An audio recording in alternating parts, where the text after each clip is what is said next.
এই জায়গাটা কাজে লাগে।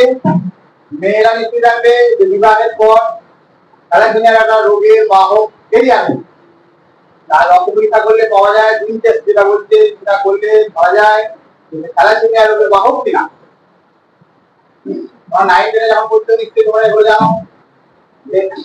আর বলে অসুবিধা কিছু নাই জানা এগুলো।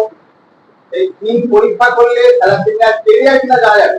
এবং প্রত্যেকটা ছেলে বা মেয়েকে এখন বর্তমান যুগে বিজ্ঞানের যুগ, মানুষের নানা রকম রোগ জ্বালা তো আছেই, সেই সঙ্গে পরবর্তী প্রজন্ম অর্থাৎ ছেলে মেয়েরা তোমরা বড় হবে, তাদের বিয়ের পর বিবাহের পর যদি সন্তান সন্ততি হয়, তার মধ্যে যাতে থ্যালাসেমিয়া রোগের বাহক বা জীবাণুটা না যায় এবং তাদের সন্তান সন্ততি যাতে ওই রোগের শিকার না হয়, সেই জন্য বিজ্ঞানসম্মত ভাবে এখনকার চিন্তা ভাবনা তাতে করে বিবাহের আগে প্রত্যেকটা ছেলে মেয়ের থ্যালাসেমিয়া পরীক্ষা করিয়ে তারপর বিবাহ করাটা সময় বিজ্ঞানসম্মত করতে।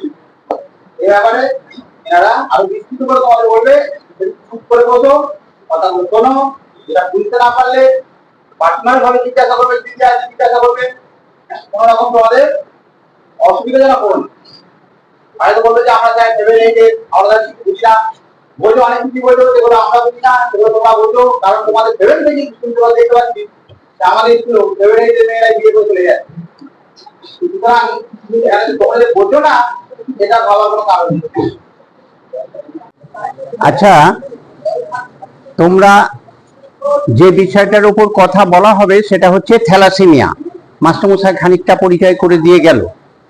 সেই থ্যালাসেমিয়ার উপর কথাটা বলতে গেলে আমরা আজকে তোমাদের স্কুলে আমাদের একটা ভিডিও চ্যানেল আছে থ্যালাসেমিয়া বর্ধমান বলে।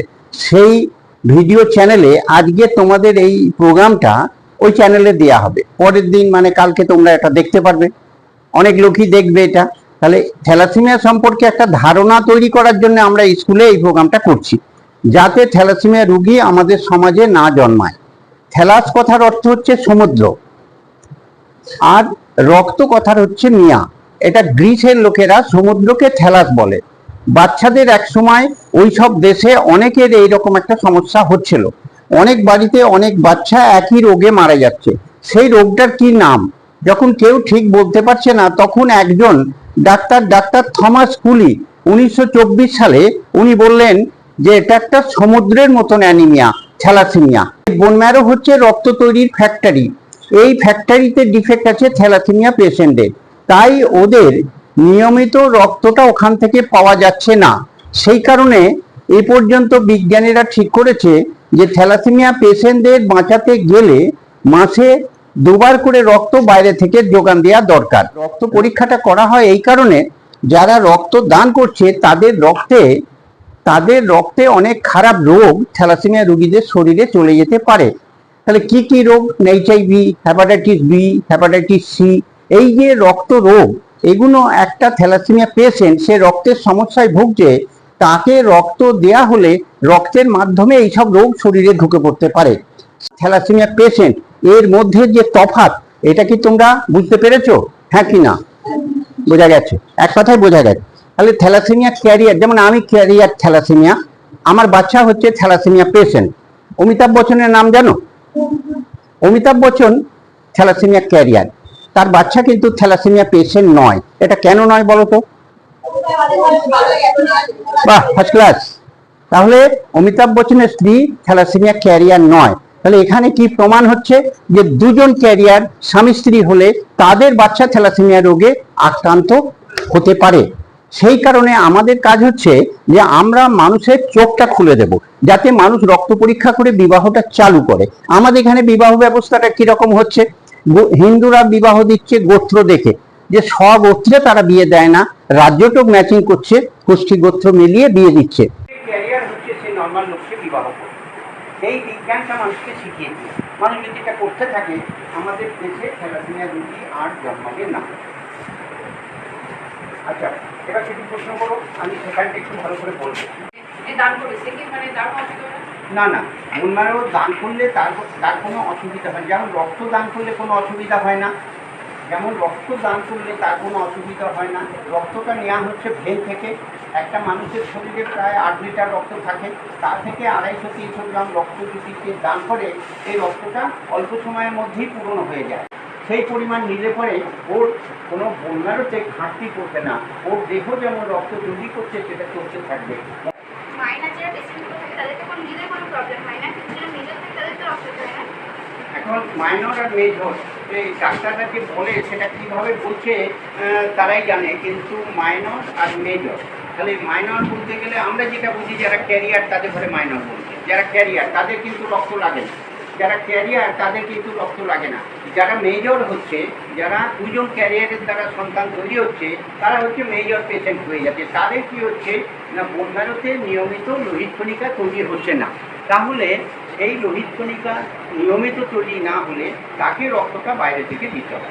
সেটা থ্যালাসেমিয়া পেশেন্ট বলে তাকে গণ্য করা হচ্ছে, কিন্তু পেশেন্টের মধ্যে মাইনর আর মেজর কিন্তু বলে কোনো কথা নেই। আচ্ছা, এই থ্যালাসেমিয়া পেশেন্টের তো রক্ত এমনি নর্মাল কোনো মানুষ একটু ড্র করে, তো তাদের যে সন্তান হবে সে কি থ্যালাসেমিয়া হবে না হবে না? আরেকবার বলো।